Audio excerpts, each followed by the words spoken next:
आज जागतिक ज्येष्ठ नागरिक दिनानिमित्त सर्व ज्येष्ठ नागरिक तथा सर्व बंधूंना आणि भगिनींना मी नमस्कार करतो, वंदन करतो। आज 21 ऑगस्ट जागतिक ज्येष्ठ नागरिक दिन आहे, चौकडे साजरा केला जात आहे। आजच्या दिनानिमित्त मी सर्व ज्येष्ठ नागरिकांना शुभेच्छा व्यक्त करतो आणि ज्येष्ठ नागरिकाच्या काही ज्या मागण्या अनेक दिवसापासून प्रलंबित आहेत त्या आजच्या दिनानिमित्त शासनाच्या पुढे ठेवण्याचा मी प्रयत्न करतोय। आमची पहिली मागणी अनेक दिवसापासूनची आहे की आमचं जे धोरण आहे ज्येष्ठ नागरिकांचं ते त्यांनी तंतोतंत अंमलात आणावं। दुसरी आमची मागणी अशी आहे की जगातच कुठेही 65 वर्ष वय मान्य नाही, ज्येष्ठ नागरिकांचं 60च वर्ष मान्य आहे। ते केंद्र शासनानं आणि राज्य शासनानं 60 वर्ष वयच आमचं ग्राह्य धरावं आणि सगळ्या योजना 60 वर्षाच्या वरच्या ज्येष्ठ नागरिकांना कराव्यात।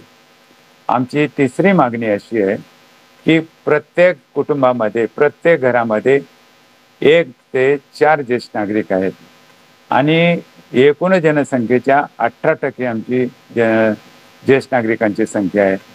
आजपर्यंत आम्ही राष्ट्रीय कार्य करत आलेलो आहे।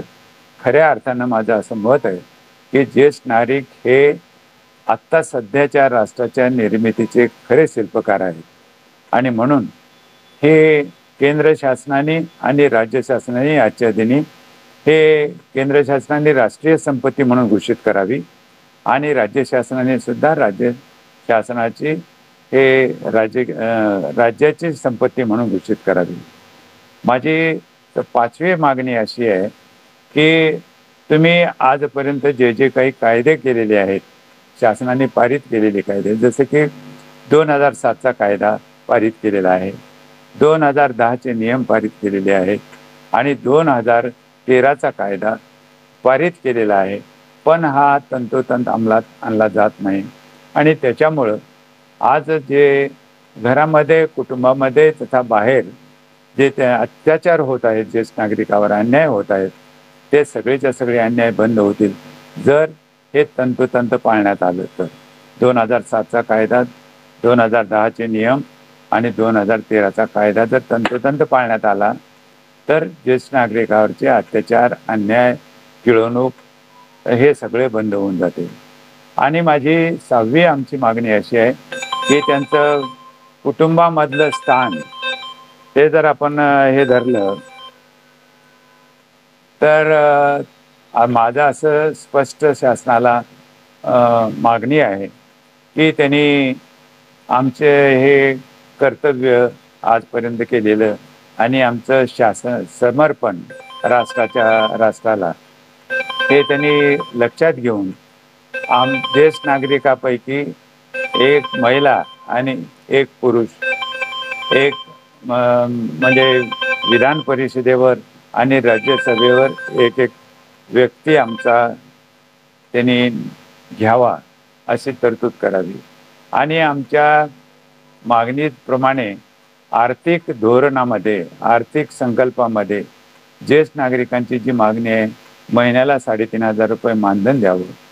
यांनी शासनाने आता लाडकी बहीण योजना आणली, लाडके भाऊ योजना आणली, पण लाडके मायबाप योजना का नाही आणली?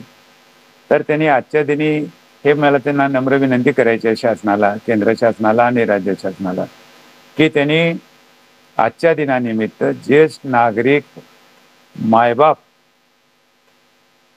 ही योजना अंमलात आणावी आणि प्रतिमाह जे गरजवंत आहेत त्यांना 3,500 रुपये महिना देण्यात यावं अशी योजना आणावी। आणि सगळ्यात महत्त्वाची गोष्ट अशी आहे की ह्या सगळ्या जरी योजना त्यांनी आणलेल्या असल्या तरी आता जे उद्याला आमच्याकडे शिबिर होणार आहे त्या शिबिरामध्ये आमच्या नांदेडच्या वतीनं समाज कल्याण कार्यालय आणि आमच्या इथल्या अनेक संघटना मिळून जे आम्ही उद्याला शिबिर घेतोय त्या शिबिरामध्ये सुद्धा 60 वर्षाच्या वरच्या सगळ्या लोकांना त्यांनी सामावून घ्यावं आणि त्यांचे अर्ज घ्यावेत आणि प्रत्येकाला जे त्यांनी हे सर्टिफिकेट जोडा, ते सर्टिफिकेट जोडा जे आणले ते न करता खरं म्हणजे आधार कार्ड आणि रेशन कार्ड जर घेतलं तर त्याच्यावर वयाचं सर्टिफिकेट आलंय, त्याच्यात रहिवासी सर्टिफिकेट आलेलं आहे, त्याच्यात उत्पन्नाचं सर्टिफिकेट आलेलं आहे. विनाकारण आम्हाला ते सर्टिफिकेट आणा, हे सर्टिफिकेट आणा, ह्या वयामध्ये त्यांनी मागू नये. कारण लांबच्या लांब रांगा लागलेल्या आहेत. आमचा ज्येष्ठ नागरिक त्याला डोळ्याला दिसत नाही, कानाला बरोबर ऐकू येत नाही, चालता येत नाही. तरी पण तुम्ही ह्या ज्या अटी घातल्या आहेत त्या मला वाटतं निरर्थक आहेत. आणि शासनाला अशी नम्र विनंती आहे की आजच्या दिनी हे सगळं त्यांनी काढून टाकावं आणि आधार कार्ड आणि रेशन कार्डच ग्राह्य धरावं कुठल्याही योजने अंतर्गत, कुठल्याही योजनेला. एवढंच माझी मागणी आहे. आणि शासनाला पुन्हा एकदा नम्र विनंती करतो की त्यांनी जसे लाडके भाऊ लाडक्या बहिणी योजना आणलेल्या आहेत, तसे लाडके मायबाप ज्येष्ठ नागरिक योजना आणावी आणि सर्वांना प्रतिमाह 3,500 रुपये मानधन सरळ त्यांच्या खात्यात जमा करावेत, जेणेकरून आम्ही येणाऱ्या विधानसभा निवडणुकीमध्ये प्रचंड नाराजी जी पसरलेली आहे ज्येष्ठ नागरिकांची ती दूर होईल आणि आम्ही सरळ सरळ हाताने आम्ही त्यांना मतदान करू. एवढंच या ठिकाणी सांगतो आणि थांबतो. जय हिंद, जय महाराष्ट्र, जय ज्येष्ठ नागरिक.